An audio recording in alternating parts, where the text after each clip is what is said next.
સોપારી ખાવા જેવી સામાન્ય બાબતે એક કળિયુગી પતિએ પોતાની જ પત્નીને ઘાતકી હત્યા કરી નાખતા સમગ્ર પંથકમાં ચકચાર મચી ગઈ છે। જૂનાગઢમાં રહેતા ભોળાભાઈ નામના શખ્સે તેની પત્ની જ્યોતિબેન સોલંકીએ સોપારી કેમ ખાધી તેમ કહીને ઉગ્ર ઝઘડો કર્યો હતો અને ત્યારબાદ ઉશ્કેરાઈને જ્યોતિબેનને માથાના ભાગે તથા શરીરે બેફામ માર મારી ગંભીર રીતે ઘાયલ કર્યા હતા। લોહીલુહાણ હાલતમાં જ્યોતિબેનને વધુ સારવાર માટે રાજકોટની હોસ્પિટલમાં ખસેડવામાં આવ્યા હતા, જ્યાં સારવાર દરમિયાન તેમણે ટૂંકી જિંદગીનો અંત આણતા આ સમગ્ર મામલો હત્યામાં પલટાયો છે। ઘટનાની ગંભીરતાને જોતા પોલીસે ગણતરીના કલાકોમાં જ આરોપી પતિ ભોળાને ઝડપી પાડી જેલ ભેગો કર્યો હતો। રાજકોટ હોસ્પિટલ ખાતે એકત્રિત થયેલા મૃતકના ભાઈ સાગરભાઈ અને અન્ય પરિજનોએ ભારે આંકડા અને સાથે સોશિયલ મીડિયા સમક્ષ પોતાની આપવીતી જણાવી નરાધમ પતિને કડકમાં કડક સજા થાય તેવી માંગ કરી છે। મારું નામ સાગર છે। સાગરભાઈ ક્યાં રહ્યો છો અને શા માટે બનાવ બન્યો? આમાં એવું છે સાહેબ કે હું સૌ ભાવનગરનો, મારું નામ સાગર છે।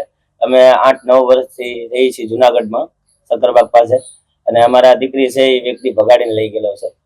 ભગાડીને લઈ ગયો હતો તો અમારી દીકરીની ઈચ્છા હતી તો અમે રજામંદી થઈ દીધી કે કીધું ભલે એનું જીવન જીવી ખાય, એટલે અમે આગળ કોઈ કાર્યવાહી કરી નહીં અને એ દીકરીને અહીંયા રહેવા દીધી કે ભલે એની રીતે રહેતી, કેમ કે દીકરી ત્યાં જવા માંગતી હતી એટલે અમે નહીં કહી દીધું।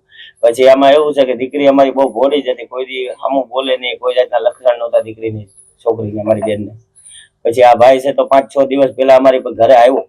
ઘરે આવીને મેં એને કીધું કે છાપરું બાંધવાનું છે, 1000 રૂપિયા તમને આપીશ, થાય કે વાંધો ને બનાવી દેવું। તો છોકરીએ હોપારી ખાધી, મારી બેને 1-2 હોપારી ખાધી ને તો એ જોઈ કરીને કે હોપારી કેમ ખાધી ને ના લાફે લાફે મારવા માંડ્યો। તો મેં એને ના પાડી દીધી કે આવી રીતે તમે ઝઘડો કરો મારી બેનને મારો અને તમે તમારી રીતે ઘરે વયા જાવ, અત્યારે બાંધો। એ લોકોને સમજાવીને મેં ઘરે કાઢી મૂક્યા। ઘરે લઈ જાય બદલ પછી એને ત્યાં ઘરે એવી રીતના માર માર્યા છે।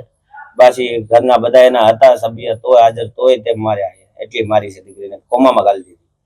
પછી ત્યાંથી એને દાખલ કરી જુનાગઢમાં હોસ્પિટલ દાખલ કરી તો અમને રાતના 12 વાગે પછી ખબર પડી, રાતના 12 વાગ્યા પછી ખબર પડી કે છોકરી તમારી બેનને ભાગી ગયું છે, પોલીસ લેવા આવી એમને। અમે ત્યાં ગયા, જુનાગઢ હોસ્પિટલમાં ગયા ને ત્યાં અહીંયા રાજકોટ લાવવાનું કીધું, સીધું એમ્બ્યુલન્સમાં રાજકોટમાં સીધા લઈને આવ્યા। છોકરી આયા 2 દિવસ કોમામાં રહી, 3 મહિનાથી પ્રેગ્નન્ટ હોતે છે, 3 મહિનામાં છોકરી, અને આયા રાજકોટના સિવિલમાં 2 દિવસ કોમામાં રહી અને કાલે ઓફ થઈ ગઈ છે દીકરી, અમારી છોકરી। અને આ ભાઈની અમે માંગ છે કે જે આજીવન છૂટો ન રહે, એની પોલીસ પાસે અમે રિમાન્ડ માંગી છે, એને 1-2 દિવસની રિમાન્ડ લે।